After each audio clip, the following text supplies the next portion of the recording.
But I've prepared a bit of a PowerPoint presentation, so I think we'll do that, and then there'll be an opportunity for questions at the end. So that's our logo. And Nick's already acknowledged the involvement from Cambridge right from the beginning. Several people, but especially Tim Brown. And Delia was treasurer for quite a long time, and Hannah and Amy have also been involved. So we're now a charity, and our objects are to improve the physical and mental health, education, and relieve the poverty of people of the Great Lakes region of Africa, and particularly those in the area of the Eastern Democratic Republic of Congo. And the projects include hospital and health, clean water, peace building, education and counselling, and action for women's economic development. So, as I said, just about a year ago, I was there with two other trustees, and this was the welcome from some of the women in Baker when we arrived there, having been 3 days in Uvira. This was our arrival in Uvira. This is Alec, who was a retired GP from London, Quaker, was a trustee. TG is the lead for the hospital. There I am. There's Beatrice, who's the legal representative now, hiding at the back. He's been quite ill, but actually one of the photos that I had this morning was of him recovering in hospital. A young man called Socrates, who's studying in Burundi. Manesse, who's their treasurer. Angeline, who used to be the lead for the microcredit, the women's project, and Margot, who's taken over from her. Alenga, who does the admin, and these were some of the people who were drivers and helping with the project. John Marie is on the church board of Siako, the church. So Siako is the Église Évangélique des Amis de Congo, and this is their office in Uvira with Alenga and Mardo and Isaac and Batiji. And we were able to take things with us when we went. So books and phones and medicines and seeds and quite a lot of things like that. It is quite a challenge to get things there. We can't post, and at the moment with COVID restrictions, it's difficult for them to buy things because they can't go to Burundi. But we do what we can. So this is the road down from Uvira to Baker by Lake Tanganyika with the mountains in the background. It's really beautiful. It used to be a main road down to Zambia and onto South Africa, but often now it's impassable from floods and potholes, and communication and infrastructure is a real issue. And in these hills up in the high plateau is where there are quite a lot of militia and armed groups. So for the people in the high plateau, there's always a risk of violence breaking out. And there's been a lot of violence over the many years, and this is a memorial to a massacre that took place in 1998 when over 700 people were killed in Makabola, and the ramifications and resonances from there are still continuing, and Makabola is one of the places where there's a worker based who's giving counselling and trauma support. And on the other side are the motorbikes who welcome us when we arrive, and it included the chief of the village. This is the staff at the hospital. So one of the things that QCP supports is a contribution to the salaries of the hospital staff at the small community hospital. And Dr. Sharaf is now the doctor. Masambuku is the administrative person. He's the laboratory assistant. And then there are nurses and midwives and guards. And this is Dr. Sharaf. This was the ambulance that was bought several years ago that no longer works. And so that is an issue for them. And these are the hospital buildings, and Matabuko in his office.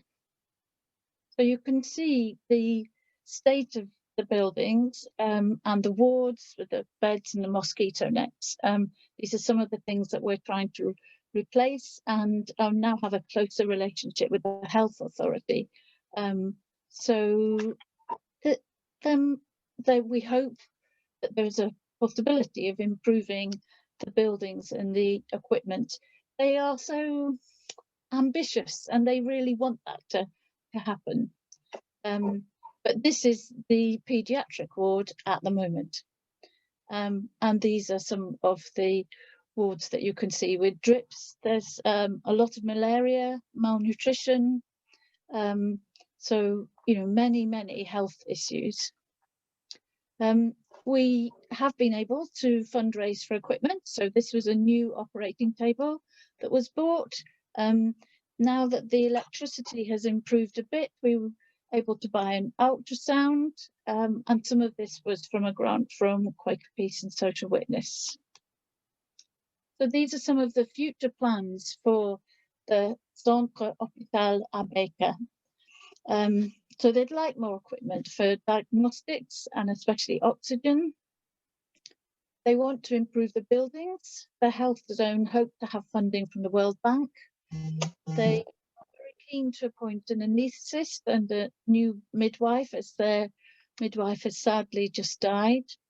We want to have a three-way partnership between the health zone, Quaker Congo Partnership and SIACO, and improve the sharing of information and gradually shift to reducing the amount of money that we're giving for salaries, and to have better community health measures to reduce the incidence of malaria, to improve nutrition, and support a system of relay communautaire. They have one person who is responsible for health messages in a group of households, and they'd like to improve their training. So then this is the next project. I don't know if Ian's still with us. Ian Todd is one of our trustees and has been working on improving the clean running water. So in the last 4 or 5 years, we've installed a tank, and there's now clean running water for the hospital and the village of Abeka. And this is in the hospital. There are now basins. This is Paul Simon, who is working with Ian on water with the then water engineer during the visit. And they would very much like to extend the clean water to other villages. There was almost within 2 or 3 months, there was a decrease in waterborne diseases because of the clean water. But that didn't apply to people who lived in Makwezi and Ake.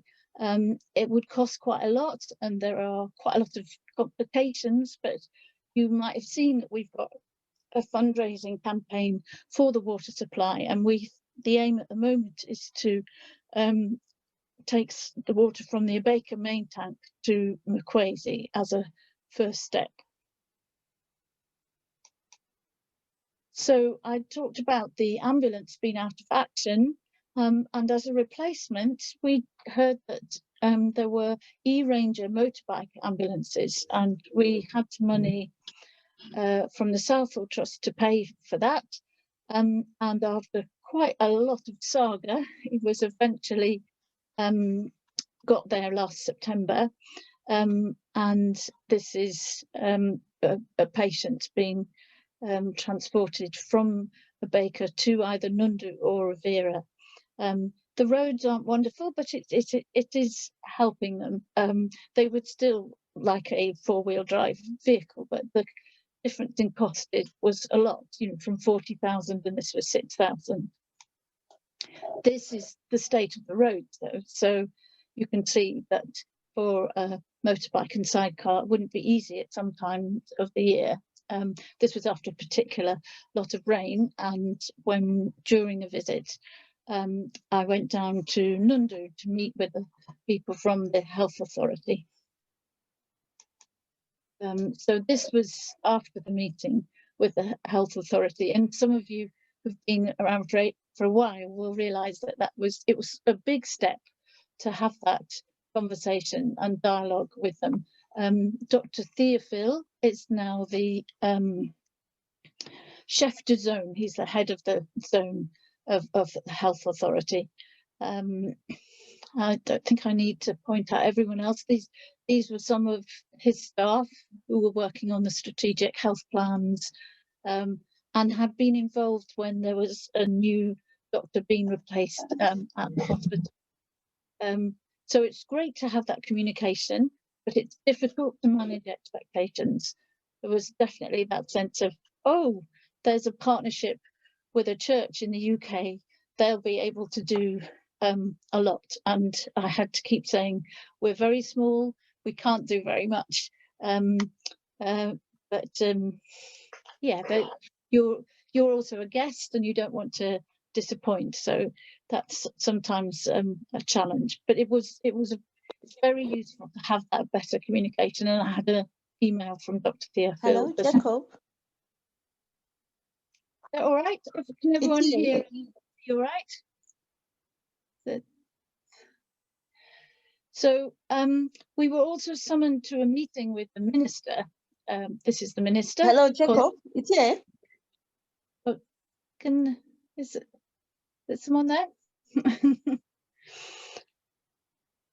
So anyway, so this was the minister, Cosmos, who was the minister for the province of the whole of South Kivu, and he was based in Bukavu, which was quite a long way north to go up to see them, and we didn't have the visa to go back into Burundi and Rwanda, so we went on a long twisting road up there to meet him.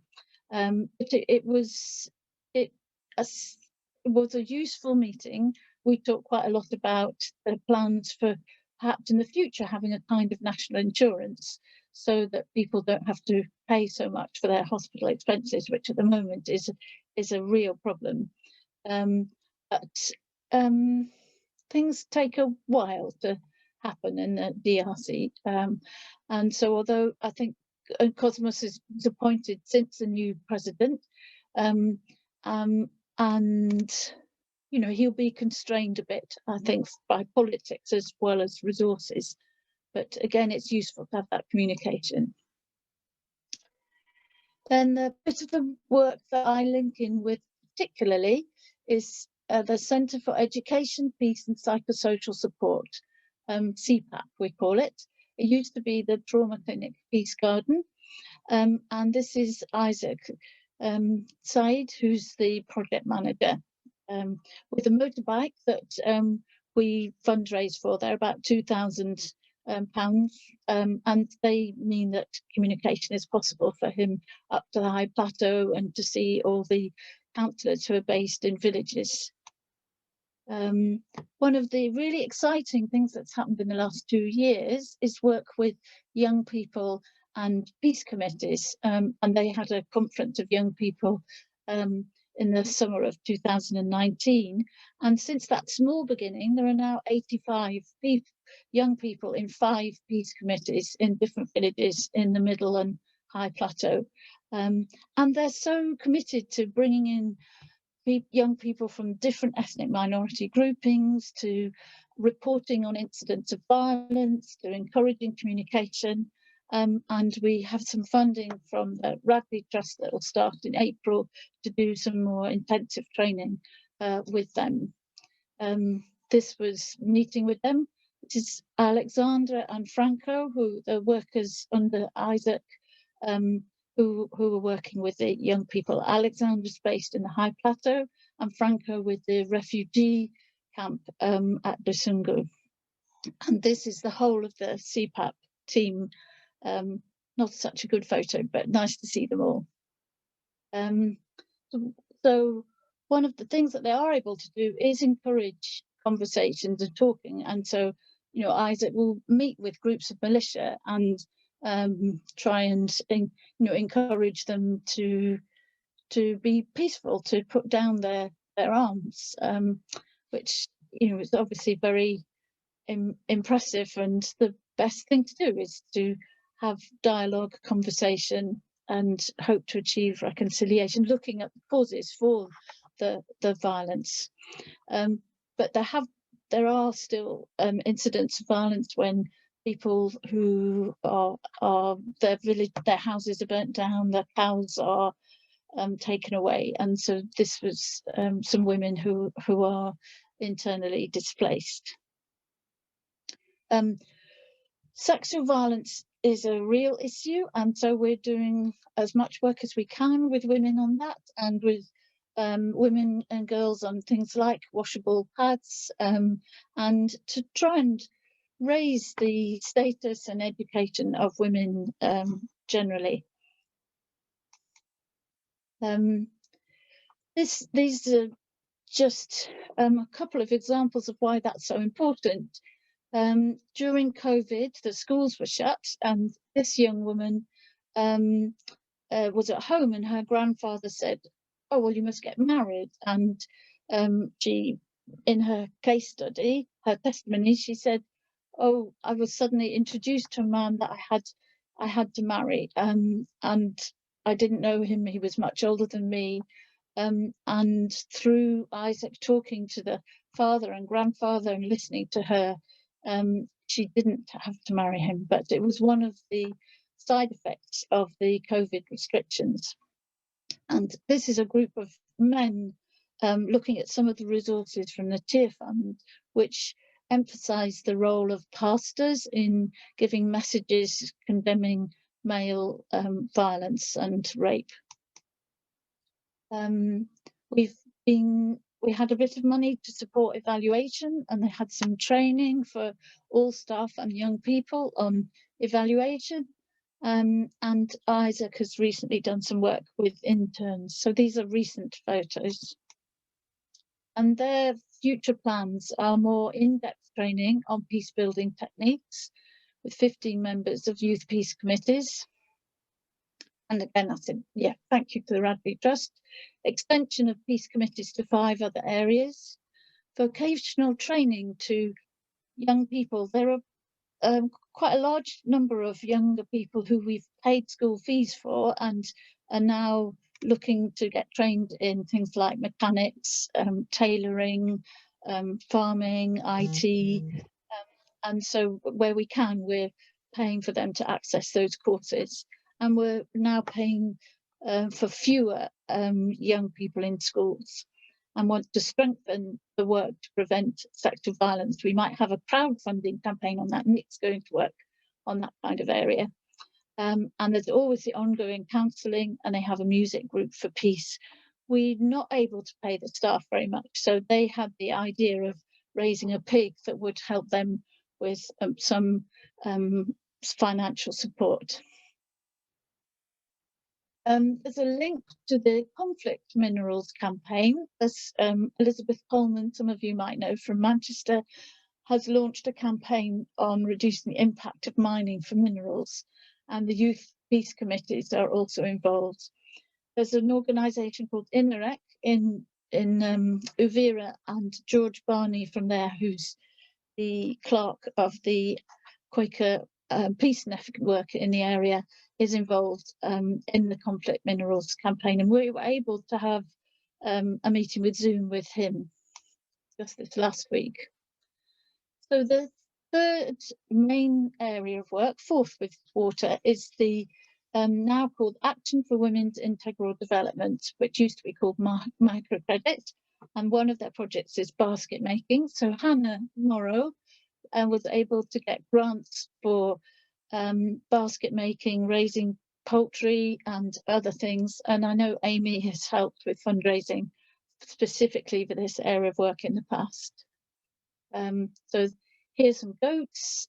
This is an IT class, and literacy. So education services have helped with funding for literacy and numeracy, because the women often wouldn't have been to school, don't speak French.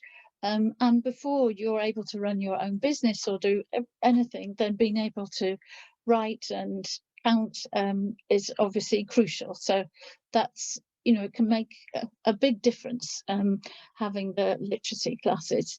And we did take out some books, and this is Mardo, the lead for AWID, looking at some of the books that we were given from Manchester meeting together with Virginia in the courtyard of Iniraq where we met.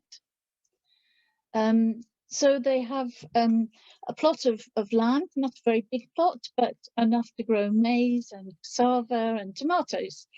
And this is Mardo, the new worker, and Jelani, the old leader, and Yutu, who helped with them and also helps with water.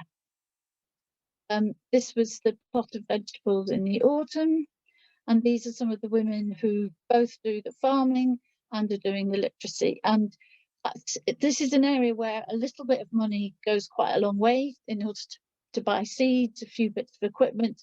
And then they've recently told us they've had a harvest and that the vegetables were sold. Some money went to the group, some to the women, and some that I think they paid somebody to do a bit of fencing and maintenance. This was the cassava harvest just from 2 weeks ago.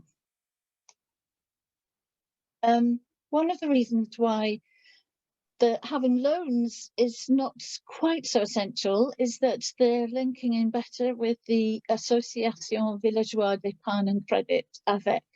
And it's like a credit union, save something week by week, and then the group meet and can evaluate your request for finance. And this is the books and the cash till, and there are AVEC groups all in most villages.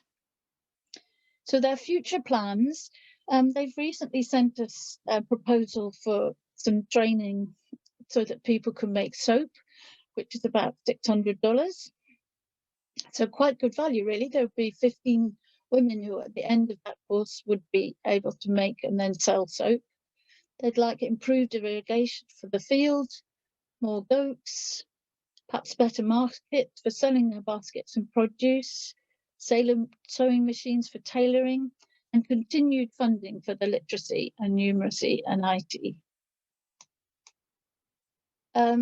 After our visit in April, there were really severe floods that hit Uvira. You can see the extent of them. Many people died and thousands were homeless. And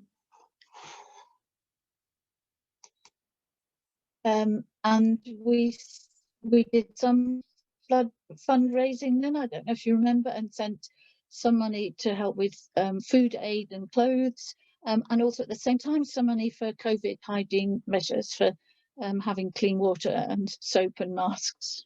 And they don't do a lot of testing, but actually, as far as we know, the number of COVID cases in the DRC is at the moment still very few, but it doesn't mean that we shouldn't be sending vaccines there in the future. Just, it's in a short talk, it's difficult to really convey what life is like there, but these are just two images. So this is changing money on the street, just in bags, and bath time for a child and a mother, and cooking the food. And that was in the middle of Uvira, not in the village, but it would be like that in the village. And as we said, our partners are the church in the DRC, Siako, and we were there on a Sunday and we went to the service in Ake. It's really different from here. Yeah, Marissa and those of you involved with French World Committee of Consultation will know that the services in Kenya, Burundi and Rwanda are based on a Bible, a lot of singing and dancing, but a real belief in equality and social justice and peace and involvement. I said earlier we went up to Bukavu. This is just above the church in Bukavu, looking over the lake. And here we have Betiji again, the health lead, Alec, Jean-Marie, and then Pastor David that Nick will have told you about, because he had last year there was a landslide and he needed help, and Amos is his son, and we've tried to help him with his school fees, and Alec is working with them at the moment in an agricultural project. So Hazel, I think you're there. Hazel was on the International Membership Committee, and Asa Creedham, who lives down in Baraka and is a doctor, applied for international membership and was accepted from, I think, after a telephone interview and emails. And so because I was in the same country, I was able to meet him and give him a copy of Quaker Faith and Practice. And it was a lovely evening, and we had a silent, unprogrammed meeting for worship with some of the people from Siako, which they found, really interesting. It was, good evening. I was very pleased for that introduction. Thank you, Hazel. And this was just a photo in Avira after we'd been to see some youth peace clubs that were run by INREC with Françoise, and she's recently done some mentoring with the women involved with CPAP on ways of reducing sexual violence. And this is just, saying farewell. So as Nick, it's getting on, time's getting on. These are our trustees at the moment, people from Manchester, Cambridge, myself, Nick, and Nigel, who's just joined us, I think is here, and we have subgroups on water, hospital and health, peace building, and our work with the women. And what can you do? We are always looking for associates, people to help us. So whether that's, in particular at the moment, I think the work with women and governance and fundraising, always looking for new trustees, and we have a way of introducing people to that over time. Support and prayer, fundraising, and I have just given the details there. And we have now made a commitment to work them in a more of a medium term. So if you were able to do a standing order, that would be really helpful. So I hope that's given you a bit of a flavour of the work in the DRC and the difference that your money has made. It really is a place where, if you give just £2 or £3, it makes a significant difference. Does anybody have any questions about anything that Catherine has told us about?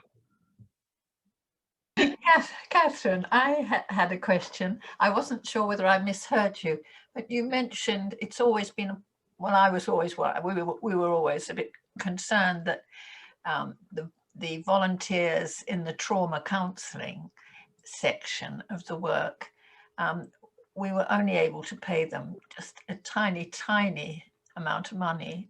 And I think I heard you say they'd come up with an idea of improving that payment, but I didn't quite hear what it was. Oh, it wasn't so much improving the payment. It was, I suppose, a kind of to make up for the fact that we don't pay them very much, which was to buy a pig. A pig. And to raise the pig, and then it would have piglets, and they could distribute them, and they might also be able to sell the meat, and they'd be able to, the families would be able to use the meat. But it is a real issue for us, the salary levels, particularly I think of the staff in CPAP. But Isaac does an enormous amount of work, and it is something that we would like to address as soon as we can, really. Yeah. But it also shows, doesn't it, how innovative people are. I mean, that's a way of improving their lives by owning the pig and breeding piglets, etc. And that sort of adaptability and is amazing, the way they adapt to challenges and find ways through it. Yeah. Thanks very much. I think Janet wants to ask a question, Nick, and I hope I acknowledged your contribution in the past, Janet, and because you were on the original group, I know. Hello. Yes, this is what I just wanted to say. A thank you to you for all you're doing in this now. And as you say, I was in it at the beginning. I was the first chair, And our son Martin was the one who went with Hazel in the first visit. And you perhaps don't know that he is here in your audience. Oh, no, I didn't. Hello, Martin.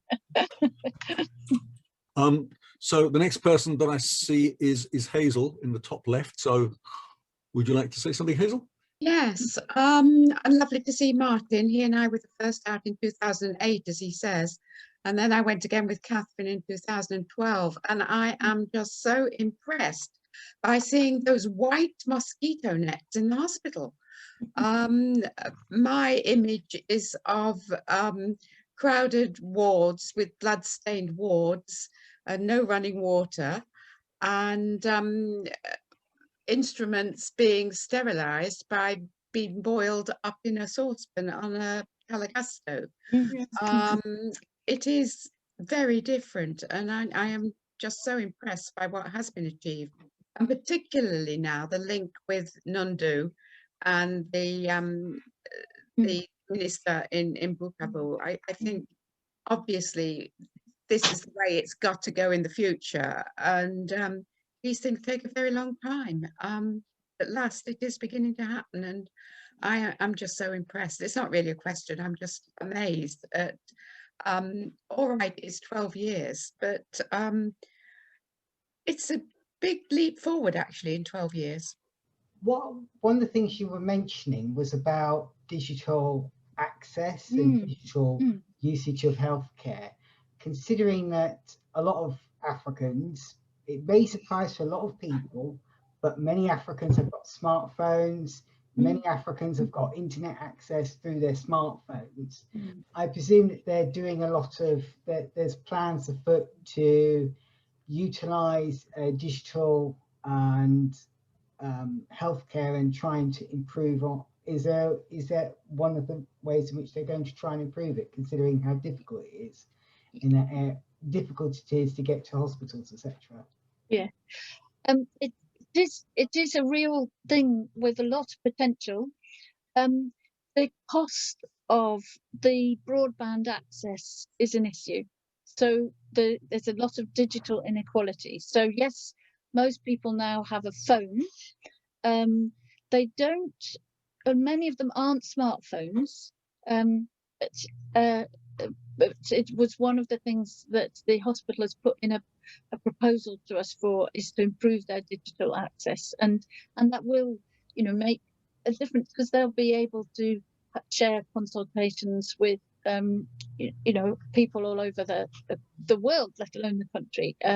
So, but it does need resourcing, because when George Barney comes to our Zoom meetings, he has to have $50 so that he can buy the broadband, the money to be able to participate. Hello, my name is Joy, Joy Oloya.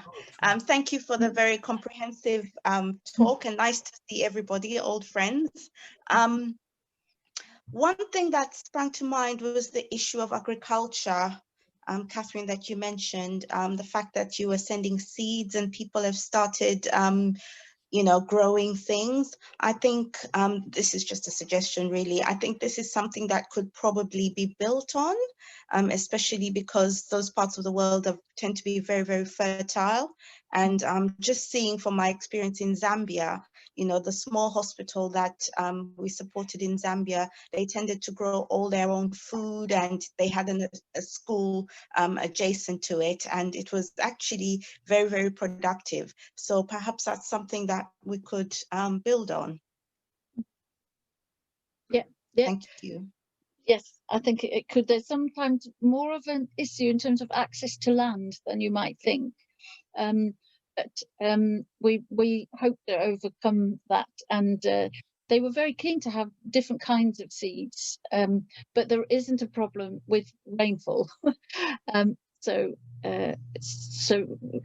well, in some part there is a dry season, and they did need some help with irrigation, but on the whole there isn't a problem with rainfall. Hello, thanks. It was wonderful to see the slides and, you know, the area that you're working in. There was a very good map, but I wasn't quite sure of the extent of, it was the one that was all the villages alongside the lake. And so what's that sort of distance?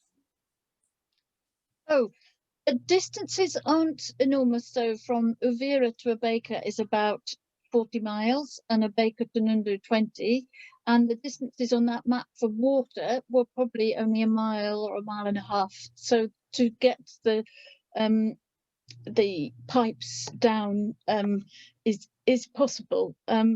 Ian would be probably able to remember more the exact length, but all those villages that you saw on the map in the presentation are within walking distance. You know, they're quite close, and you can't really see the end of one village and the start of the next because the houses are all very close to each other. Right, thank you. I suppose maybe it's also worth mentioning that although distances are not great, time is great, that it takes a while to get from A to B because one, the roads, as you've seen, are almost as bad as some of ours in Cambridgeshire. And most people don't have access to vehicles. Some have motorbikes if they're lucky. And therefore they are walking great distances on this kind of environment. So it takes a time, even if it's not far away. Yeah, when Alexander and the young people came to meet us, they would have walked for 3 or 4 hours from the villages in the high plateau to get down to Nundu. And that's the kind of walking that people have to do to get to a health centre, a hospital or a school. And you might be able to get on the little tracks on a motorbike, but it could be difficult. And there aren't buses. So if some of you know Kenya or Burundi or Rwanda or Zambia, there are lots of buses, and there isn't a bus that goes from down that road, partly because of security and partly because of the state of the road and partly people not having that much money. There are lorries, and so people might get a lift on a lorry.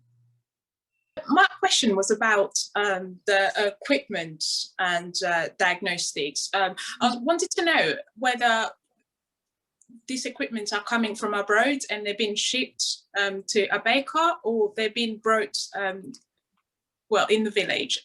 Yeah. So buying the equipment is a real problem, Alvin. I think you're originally from Kinshasa, is that right? So, so in the past, they've been able to go to Burundi and buy equipment there for the operating bed, the ultrasound, and at the moment the borders are closed because of COVID, and they haven't been able to do that. There are some things which other people have imported, so like solar panels, batteries, those kind of things you'd be able to buy in Uvira.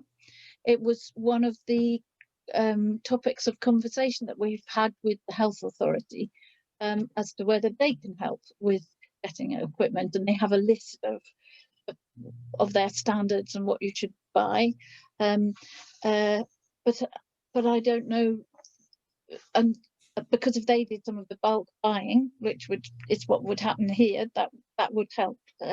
So that could be a solution in the future, but it's a problem, I think, for the whole of that bit of the country with the borders closed at the moment. That's right. We did import the motorbike ambulance, and I think it isn't an experience we want to repeat.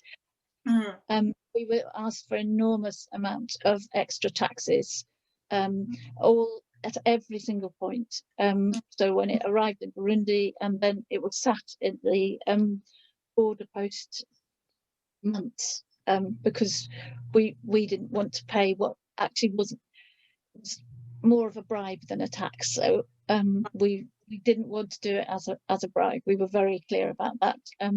We did pay some money in the end for storage, but it was an issue importing it from South Africa. Okay, thank you very much. I just wanted to have an idea of how many people are being treated in the hospital. I mean, looks like a tiny hospital, and it sounds as if it's fairly full. Are they overwhelmed most of the time, or are they managing to sort of keep everything well, under control, as it were? You know, not overpopulated in the hospital and so on. And what is there? What kind of environment is there for things like operations? I mean, how much of that kind of thing do they do at Abeka? Yeah, Those are really good questions, and it'll be a test of my memory. I think there are about 50 beds in the different wards, so I didn't show you all the buildings, and they're not always full. I think that's partly because of the expenses. So it's quite expensive to stay overnight in a hospital. So they do manage that. They have quite a lot of outpatients, so people who come for the day. There's a lot of complicated births. So women who come for birth. There was recently quads were born there, and then they were moved to Nundu, and sadly they were all very tiny and they haven't survived. But the woman we're supporting the woman because of the trauma that she experienced. Yeah, and in terms of your question about the demand on the hospital spaces, it serves a big population, which is why the health authority are keen to support it, because people will come from the hills and all the surrounding villages. So kind of 100,000 people, I think. But that's the top of my head. I'd need to check some of the figures, but there are about 50 beds in the hospital. Yes, I was just going to ask a question about whether this kind of event can be repeated on a sort of 3 or 6 monthly basis, because I think it's really important. There's obviously been a lot of interest, and I think it would help to have a regular progress report, and also to be updated with the changing needs as hopefully we come out of COVID or get nearer to that. Perhaps one of the things might be whether people are able to be vaccinated in the Congo, that kind of thing. Can you say anything about that, please? I think do you mean an event that was just for Cambridge or something that was repeated all over the country? We're very willing to give talks anywhere, and I'm sure that Nick and Ian and others could give you regular updates. In terms of the vaccination, so Dr. Theophil said last week that there haven't been many cases in the region. And they have got contacts with the World Health Organization and the organization that are delivering vaccines. They may go first to big cities because there are more cases in Nairobi. Some went this week to Lagos. But it's you kind of sometimes think, shouldn't malaria is killing a lot more people and we should be putting our emphasis on trying to do something in relation to malaria. But I think because of SARS, there was already because of Ebola, there were already a lot of measures in place in terms of hygiene, and people were used to that. But thank you for the suggestion of doing it again. Just invite us. We do a newsletter, and you can ask for to go on the newsletter list. If you let Nick know, he'll add you to that, so you can get it by email. The government doesn't pay. They pay the cost some money to 3 of the staff. It's called a prime de risque, to the main doctor and the administrator and another doctor, and there might be some help to people who are absolutely on the breadline and have nothing at all,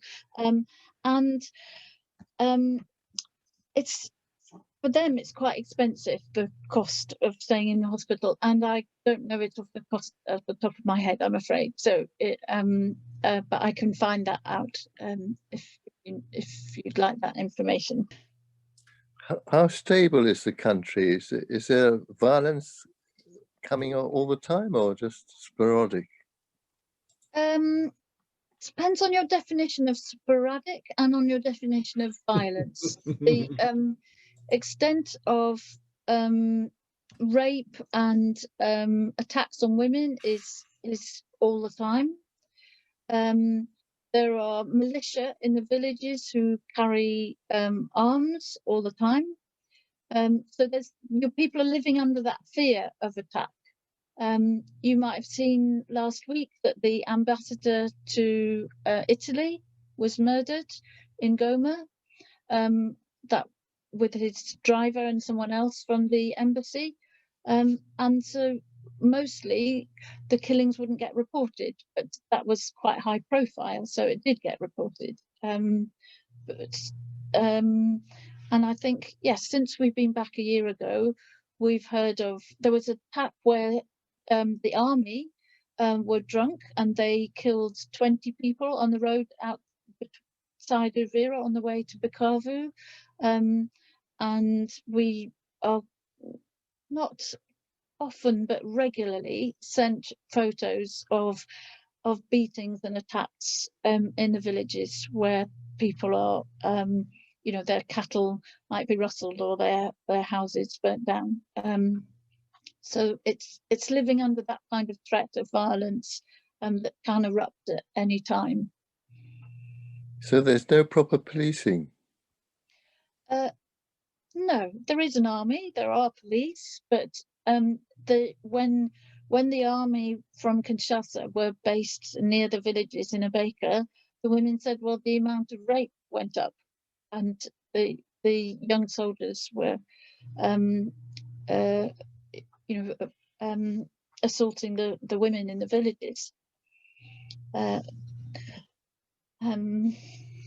I'm sure the DRC government would say that there was policing, and that in the area where we are, there's United Nations forces. So there's MONUSCO, who are usually from Pakistan, who are the United Nations forces in the area. So you'll see helicopters or occasional tanks.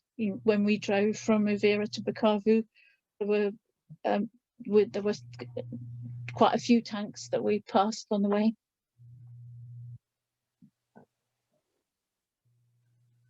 Thank you. And we can't stay in not last time, but the time before when we went to Baker, it wasn't deemed safe to stay overnight, and this time we just stayed for one night in a Baker. But it makes it harder. For example, we sometimes have young medical students who say, oh, we'd love to help, but at the moment I don't know that it would be safe for somebody to be there for weeks or months at a time, and because there'd be that risk of being kidnapped. It is a tough environment. Yeah. But the people are very resilient and positive and constructive, which always amazes me. No. Is English taught? How is English taught? Oh, that's really interesting. We didn't mention language. It's French. So the French is taught in the senior schools, but that would mainly be to young boys and men. They are really keen in learning English, and I think we feel from Quaker Congo Partnership that we're already doing a lot, so supporting the teaching of English would be a step too far, but they are very keen, as English is more of a universal language, to learn English. I just wanted to say thank you again, Catherine, for the great works you're doing in the Congo. Really amazing. I have been thinking about setting up a medical charity myself for disadvantaged youth, young people in Kinshasa, particularly. Now, I just wanted to know how it could be possible for me to raise funds for providing additional equipment and support services for those who are not well served at the moment in Kinshasa. So if there is any ideas or... It's not easy raising money. We are committed to sending about 24,000 every year just for the kind of running costs. So it's extra on top of that for any equipment. £24,000. so that we send it twice a year, about 12,000 in July and another 12,000 in December. I think it's kind of persistence for raising money. We certainly don't have it. You know, approaching people that you know, looking up any trusts, small trusts, I think are sometimes better than the larger ones. Maybe approaching hospitals here. Yes. Being able to say what the need is and who it will benefit, all those kind of things. But it's been easier for us to fundraise for smaller amounts than larger amounts. So the water was a really big thing and will be in the future. But it led us to, you know, going for the E-Ranger ambulance rather than a big vehicle. Yeah. And then some of the other bits of equipment for the hospital are also very expensive. Yes. Yes. But good luck. Good luck.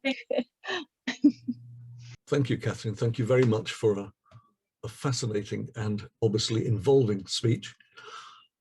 For those of you who would like, as we've been asked for continued information, you can contact us at quakercongo@gmail.com. So Quaker Congo, all one word, at gmail.com, or you can look us on the interwebs at quakercongo.org.uk, quakercongo.org.uk. Thank you for your interest and engagement. I hope you've all got something out of that. We will come back and give you updates. At the very least, I appeal once a year at Jesus Lane for the QCP, and I can give you a verbal update at that point. But maybe when we have more good news, then maybe Catherine or one of us, Ian or myself, can come back another time and present to you like this. Thank you very much for your time, and goodbye for now. Well, thank you. You're wonderful, brave you are. Thanks very much, Catherine. A pleasure.